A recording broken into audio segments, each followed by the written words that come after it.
Labas rytas, čia aš mokytojas Ūdra ir mes šiandien pratęsime trigonometriją. Spręsime trigonometrijos reiškinius. Reiškia, buvo reiškiniai su nežinomaisiais ir panašiaisiais nariais, su x'ais ir su skaitiniais reiškiniais. Dabar mes turėsime trigonometrinius reiškinius, reiškia sinusai, kosinusai ir tangentai. Tai jūs tokių dalykų pamatysite ir galvosite, o ne, kas čia per nesąmonę, ką man šito dalykų daryti. Tai labai gerai, jeigu turite po ranka tokią lentelę. Aš visad geriau turėti lentelę, kuris supaprastina atsiminimą, nereikia atsiminti mintinai, koks kampas, kokį turi sinusą, tangentą ir kosinuso. Ir dėl to aš tų lentelių netgi visur ir padėjau. Čionais vieną, dar galima apačioj vieną, galima čionais, žodžiu, visur jų reikia, kad būtų paprasčiau, tai mes visur jų ir pridėsime. Gerai, gal vieną per daug iš tikro. Tai va, tai mes spręskim dabar šitos uždavinius. Jie, matote, yra tokie apskaičiavimų, turime ir net kvadratinę, tai mes dabar vieną po kito ir išspręsime. Gerai, tai ką mums reikia čionais padaryti? Mums tai reikia įsistatyti į reiškinius tiesiog mūsų vietoj sinuso kosinuso šituos skaičius ir tada supaprastinti. Taigi, sinusas 60 kiek bus? Pažiūrime, sinusas 60, puiku, šaknis iš 3 dalinti iš 2. Šaknis iš 3 dalinti iš 2. Puikiai mums sekasi, plus sinusas 45, tai bus šaknis iš 2 iš 2. O dieve, prastai šaknis, bet nieko tokio, mes šaknis išgyvensime. Kos 30, vėl šaknis iš 3 iš 2, plus šaknis iš 3 dalinti iš 2, minus kos 45, tai dabar minus šaknis iš 2 iš 2 ir taigi 45 bus tiesiog 1.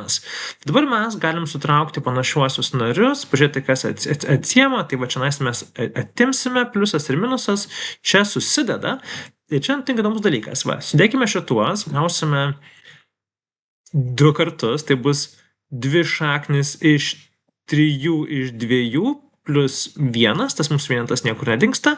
Aišku, čia supaprastinam ir gausime iš esmės, gražiausiai būtų 1 plus šaknis iš 3. Taigi mes gaunam tokį atsakymą. Kodėl aš vieną įkėliau į priekį? Kodėl vienas priekį? Nes galbūt tvarkingiau yra šiek tiek rašyti pirmą sveikai skaičių, o po to rašyti mūsų trupmeną. Nu va, matome, labai paprastas greitas uždavinys. Kiti bus irgi tokie pat lengvi. Galbūt lengvi. Gerai. Žinot, ką padarome? Nusileidžiam žemiau šitą. Oi, ne, šitas jisai nenori matytis. Tai aš jį aukščiau, va tokį čionais. Va, labai gerai, naują šitą turime ir galime vėl spręsti. Niekad nėra per daug turėti po ranka šitų lentelių. Gerai, sprendžiam toliau. Sinusas 30 vėl labai lengva, bus 1/2, labai paprasta, 1/2. Toliau kosinusas 60 bus irgi 1/2. Matote, jie yra lygus vienas kitam, atvirkštiniai šitie kampai, plus 1/2, puiku, 60 laipsnių sinusas, šaknis iš 3 iš 2, plus šaknis iš 3 iš 2, puiku, atimam tangentą 30, tai bus tiesiog šaknis iš 3, minus šaknis iš 3 iš 3, ir aišku, kosinusas čia 30 bus plus šaknis iš 3 iš 2. Dabar yra keli būdai atlikti šitą veiksmą. Na, žinoma, šiandien yra paprasta. Mes čia tiesiog sudėsime ir gausime vienetą, čia nėra problema, bet dabar žiūrime čianais į šitą mūsų puikų veiksmą. Vienas iš būdų yra tiesiog sudėti šituos skaičius ir gauti šaknį iš 3, bet kaip aš noriu šiandien spręsti, parodyti, aš noriu bendrą vardiklinti visas trupmenas iš karto. Noriu bendro vardiklio iš visų šių trupmenų, tai aš čia viską dauginu iš 3, čia viską dauginu iš 2 ir čia viską dauginu iš 3. ką aš gausiu šitoje vietoje. Čia, aišku, mes sudėkime. Pusė plus pusė yra 1 ir čionais turime veiksmus. Turime plus 3 šaknis iš 3 dalinti iš 6 minus 2 šaknis iš 3 dalinti iš 6 ir plus 3 šaknis iš 3 dalinti iš 6. Ką mes čia galime toliau padaryti? O Dieve, mes galime atimti. Mes kalbame apie šaknis. Žiūrėkite, 3 šaknis minus 2 šaknis plus 3 šaknis. Tai iš so 3 ir 3 yra 6, minus 2 bus 4 šaknis iš 3. Taigi 1 plus 4 šaknis iš 3 šeštųjų. O Dieve, kas ta matematika sugalvojo? Ir tada čia, aišku, supaprastiname ir gausime 2/3 ir mūsų atsakymas bus 1 plus 2 šaknis iš 3/3. Neišsigąskite, atrodo, galbūt sakysite, ar čia toks yra atsakymas? Taip, čia toks yra atsakymas, mums nieko daugiau daryti nereikia, mes tiesiog įsistatome, kas mums duota lentelėje ir apskaičiuojame. Šį kartą apskaičiavome netgi visai pilnai. Net neprastiname, o apskaičiuojame. Puiku. Tai vėl nusikopijom naują lentelę į apačią. Matot, lentelių niekad nebus per daug, visad gerai turėti jas po ranka. Ir tęsime. Mūsų liko dar keli uždaviniai. Greitis mūsų geras, mes gerų ritmų važiuojame. Ir vėlgi, pabandom įspręsti. Kuo čia įdomu, nes čia prasidės daugybą. Matot, čionais visur yra daugybą. Labai gerai, kad mes turim daugybos pavyzdžių. Mes turėsime dauginti sinusus su tangentais, kosinus su tangentais ir sinusus su kosinusais. Nuostabu, visus dauginsime tarpusavyje. Labai gerai. Tai sinusas 60 yra paprasta. Vėlgi, šaknis iš 3 iš 2, šaknis iš 3 dalinti iš 2 ir tangentas 30 yra šaknis iš 3 dalinti iš 3. Wow. Kart šaknis iš 3 dalinti iš 3. Gerai, mes turim šitą. Toliau važiuojame, turime cos 30. Tai cos 30 vėlgi yra šaknis iš 3 dalinti iš 2 ir tangentas 60 yra tiesiog šaknis iš 3. Galima taip rašyti, bet aš manau, taip yra paprasta, bet jeigu jūs labai norite, pavyzdžiui, pripratote iš ankstesnių klasių iš karto rašyti į trupmeną, žinoma, galima taip pasidaryti. Na ir toliau 2, čia yra dvejetas priekė. Tai dvejetas priekė reiškia, kad mes dauginsime. Ir sin 60 yra 1/2 ir cos 30. Oi, aš ne tą pasižiūrėjau. Šaknis iš 3 iš 2, šaknis iš 3 iš 2 ir kart šaknis iš 3 iš 2. Gerai. Aš ką noriu padaryti, visgi čionais duoti savo vietos, patraukti žemyn šituos visus dalykus, netgi ir tą laipsnį. Ir pažiūrėti, ką mes galime padaryti, ką mes gausime sudauginę. Taigi, atliekam veiksmus, sudauginame ir kas mums lieka. Čionais mums sudaugina ir mes viršui ką gausime. Mes gausime šaknis iš 3 kart šaknis iš 3 bus tiesiog 3, o pačioj bus 6. Fantastika. Toliau. Vėl sudauginame šaknis iš 3 kart šaknis iš 3 mes vėl gausime 3, o pačioj 2 kart 1 bus tiesiog 2.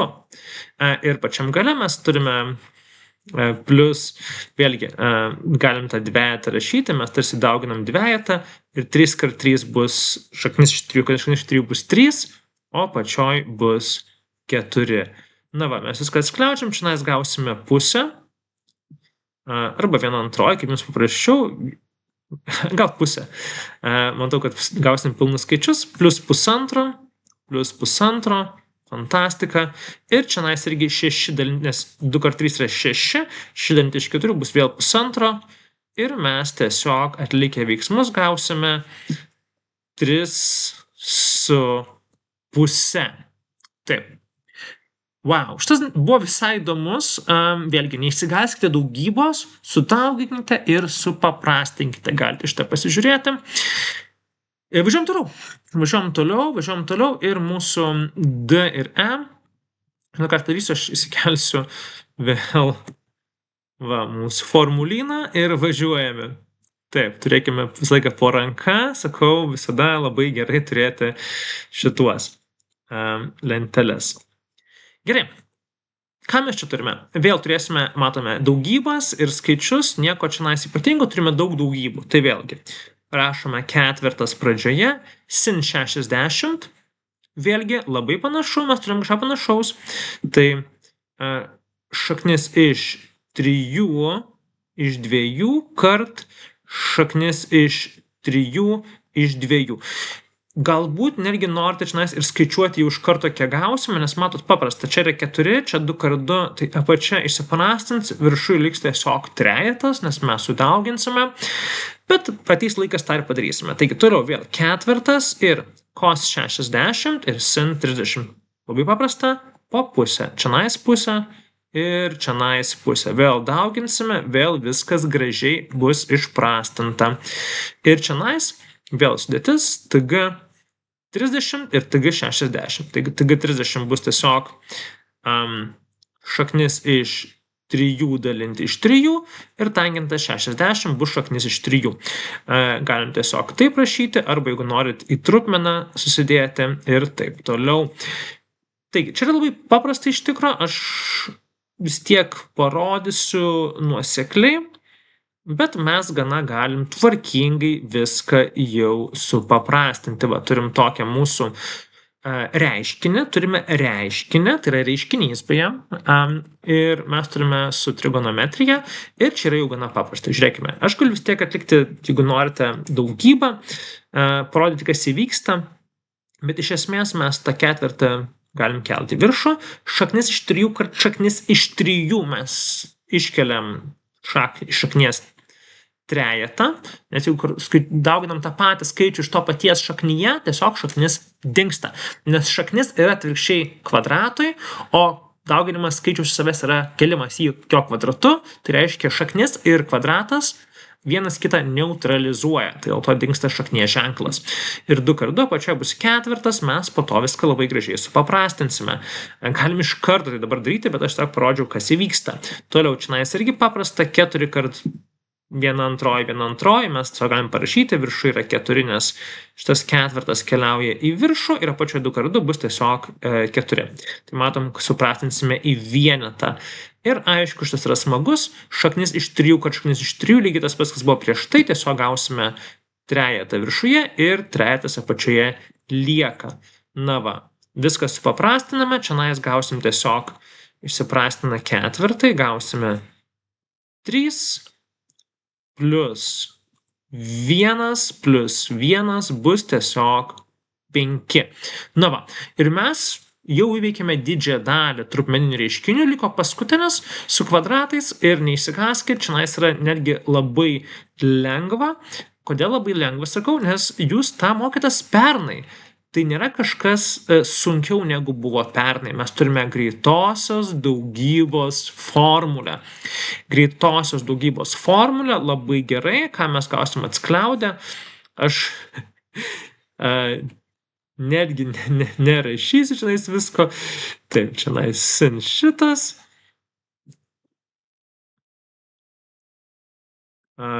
Čia šitas ir šitas. Puiku.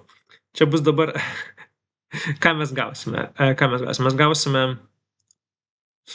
sin a kvadratu, ar ne? Tada plus 2 kartus. Čia sutraukime viską arčiau, kad nebūtų tiek neužimtų vietos. Bet užims vietą, žinokite. Plus cos... Šiaip cos kvadratu. Kvadratas turėtų būti ne po a, bet po kosinuso, atsiprašau, ir po sinuso, nes mes ne a raidę keliam kvadratu, bet sinusą keliam kvadratu. Va, gerai, kad atkreipiau dėmesį ir parašiau iš pradžių neteisingai, kad mes pastebėtume. Tai va, tai mes turime šitą atskliaudžiame ir kitą atskliaudžiame, kitam yra lygiai tas pats. Išskyrus vieną mažmožį. Atsimenate, jeigu yra čionais minusas, tai šitoj vietoje mes čionais turėsime ne pliusą,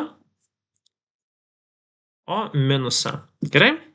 Taigi, mes atskliaudėme, čia vat mūsų abu atskliaudimai, vienas ir kitas, ir matome, kad kai kas išsiminusuoja čia ir čia vieni kitus išminusuoja ir nebelieka mūsų čionais plius ir minus 2 sin kvadratu. Tai yra 2 sin cos kampo alfa. Gerai, mes šitos išminusuojame, kas mums lieka? Mums lieka 2 kartus sin kvadratu alfa, cos kvadratu alfa ir sin kvadratu ir cos kvadratu. Mes sutraukime panašiuosius narius ir ką gausime? 2 sin kvadratu alfa plus 2 cos kvadratu kampas alfa. Taigi, mes sutraukiam panašiuosius narius, matote, ką mes čia gauname. Mes turime sin kvadratu ir sin kvadratu bus 2 sin kvadratu ir cos kvadratu bus 2 cos kvadratu. Gerai? Nuostabu. Ir ką mes žinome? Mes žinome vieną gerą formulę, kad sinusas kvadratu alfa plus kosinusas kvadratu alfa yra lygu 1. Tai yra iš esmės, kodėl taip yra, nes tai mes turim Pitagoro teoremą iš tikro. Tai pagal Pitagoro teoremą. Bet apie tai dar galėsime pasikalbėti, jeigu kalbėsime apie tai, iš kur atsiranda, kaip veikia kosinusai apskritai, bet tai pagal Pitagoro teoremą realiai. Ir mes čionais matome, kad 2 kartus yra sin kvadratu ir 2 kartus kosin kvadratu. Tai mes galim tą dvejetą, jeigu norim ištraukti, nebūtina išrašyti, bet galim paaiškinti, kas įvyksta. Ištraukim dvejetą prie skliaustus, tai yra sin kvadratu alfa plus cos kvadratu alfa. Tai mes matom, kad čia bus tiesiog vienetas, ar ne? Čia yra lygu 1. Tai tiesiog gausime, kad yra 2 kart 1 tiesiog bus dvejetas. Na va, tai toks buvo mūsų sprendimas, šitie mūsų puikūs uždaviniai, patraukėm šitas lenteles iš šoną, bet wow, žiūrėk, kiek mes daug uždavinių šiandien padarėme per šias 17 minučių. Tai ačiū visiems, kas buvote, gerų kosinusų ir tikiuosi, kad jums pavyks išgyventi šią klasę ir visas kitas klases. Ir taip pat įkelsiu ir kosinusų, sinusų ir tangentų ir geometrijos uždavinių, kaip juos spręsti. Tai tiek, ačiū visiems ir labos nakties. Iki.